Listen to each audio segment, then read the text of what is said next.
આજે આપણે એક નવીન વસ્તુ બનાવશું. એના માટે મેં એક કાપડ લીધું છે જે ઠેલા બનાવવાનું હતું. એ 26 ઇંચનું લંબાઈ મેં લઈ લીધી છે અને એક 3 ઇંચે નિશાન મૂકી દઈશું. આપણે આ રીતનું 3 ઇંચે નિશાન મૂકી દેવાનું છે.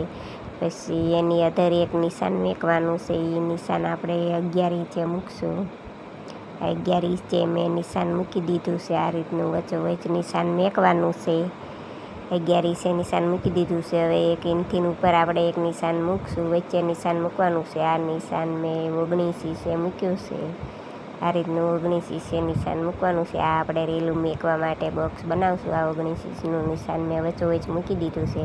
હવે જે આ નિશાન છે ઉપરનું જે નિશાન મૂક્યું હતું 19 ઇંચે, એને આ રીતનું વાળીને આપણે લઈ લેવાનું છે. આ રીતના વાળીને આપણે ડાયરેક્ટ વચ્ચે જ સિલાઈ મારવાની છે. તમને ના ફાવે તો વચ્ચે નિશાન પણ મારી શકો છો. આ નિશાન જે મેં માર્યું હતું વચ્ચોવચ્ચ, ત્યાં આપણે સિલાઈ વચ્ચોવચ્ચ મારી દેવાની છે. જે નિશાન હતું એટલું જ વાળવાનું છે. આ રીતનું વાળીને વચ્ચે સિલાઈ મારી દઈશું. હવે જે આ બીજું નિશાન છે એને પણ આ રીતનું વાળીને લઈ લેવાનું છે અને આટલો ગેપ રાખીને સિલાઈ મારી દઈશું. આ એક ઠેલા બનાવવાનું જાડું કાપડ છે અને આ બીજું નિશાન જે 3 ઇંચે જે નિશાન મૂક્યું હતું એ નિશાનને પણ હવે છેલ્લે આ રીતનું લઈને સિલાઈ વચ્ચોવચ્ચ મારી દેવાની છે. વચ્ચોવચ્ચ સિલાઈ લાગી જાય એટલે સાઈડમાં પણ એક સિલાઈ મારી દેવાની છે. બે બાજુ સાઈડમાં પણ આ રીતની સિલાઈ મારી દેવાની છે, જેથી આ અલગ અલગ ખાના પડી જાય. જોઈ શકો છો આ રીતની સિલાઈ આપણે મારી દેવાની છે. આ સિલાઈ મેં મારી દીધી છે. 2 સિલાઈ મારી દીધી છે. હવે ત્રીજી સિલાઈ પણ આ રીતની મારી દઈશું. વચ્ચે સિલાઈ 3 મેં મારી દીધી છે. હવે ચોકથી આપણે એક દિલ ટાઈપનું નિશાન દોરી લેવાનું છે. આ રીતનું ચોકથી નિશાન કરી નાખવાનું છે. પહેલાં ચોકથી દિલ જેવું નિશાન દોરી લઉં છું આને. પછી આ બાજુ પણ નિશાન મારી દે. એક બાજુ હરખું થયું છે ને એક બાજુ હરખું નથી થયું લાગતું, તો ઓલી બાજુ આપણે ફેરીને નિશાન મારશું. આ રીતનું નિશાન મેં માર્યું છે. હવે આને પણ હરખું નિશાન કરવું પડશે. આ રીતનું તમે નિશાન દોરશો તો ખબર પડી જશે.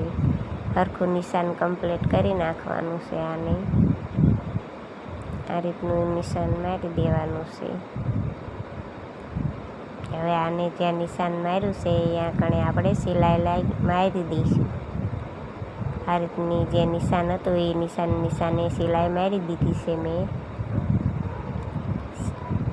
બધા નિશાનની સિલાઈ મારી છે અને એક દિલ ટાઈપનું મેં આ નિશાન દોર્યું હતું અને એ રીતની સિલાઈ મારી છે. હવે ફરતા વધારાનું આપણે બધું કટિંગ કરી લઈશું. આ રીતનું બધું ફરતા કટિંગ કરી લીધું છે. બહુ જાડું કાપડ છે એટલે કપાતું નહીં. આ રીતનું મેં ફરતા કાપી નાખ્યું છે.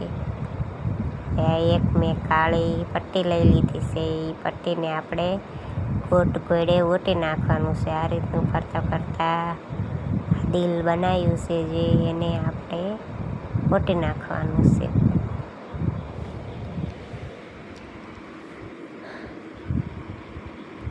આમાં આપણે રેલું મેકી શકીએ. નાના છોકરાના રૂમમાં ટીંગાડીને પેન્સિલ ફૂલપટ બધું પણ આમાં મેકી શકે છે. નાની પેન્સિલો બધું હમાઈ રહી છે આમાં. આ રીતનું ફરતા ઓટી નાખ્યું છે મેં. સરસ મજાનું તમે આ રીતનું બનાવી શકો છો. આ ફરતા એક કાળી પટ્ટી લઈને મેં બધું ઓટી નાખ્યું છે.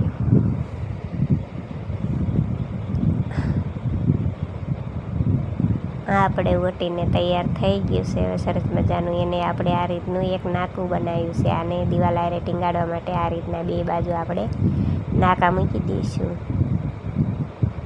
એને આ રીતની સિલાઈ મારીને 2 સાઈડ આપણે નાકા મૂકી દીધા છે. હવે આપણે આમાં રેલું ભરી દઈશું. આમાં બધાય ખાનામાં અલગ અલગ રેલું ભરી દઈશું, જેથી ડબ્બામાં રેલું મૂકવી તો દોરા નીકળી જાય છે અને વારંવાર ગોટાઈ જાય છે. એની કરતાં આ રીતની મેં રેલું મૂકી દીધી છે એટલે કડીએ વળીએ ઘૂસવાય નહીં. આ રેલું મૂકવા માટે મેં બનાવ્યું છે. આ તમે ચાજા ખાનાનું પણ બનાવી શકો છો, એટલે તમારી બધી રેલી આમાં સમાઈ જાય.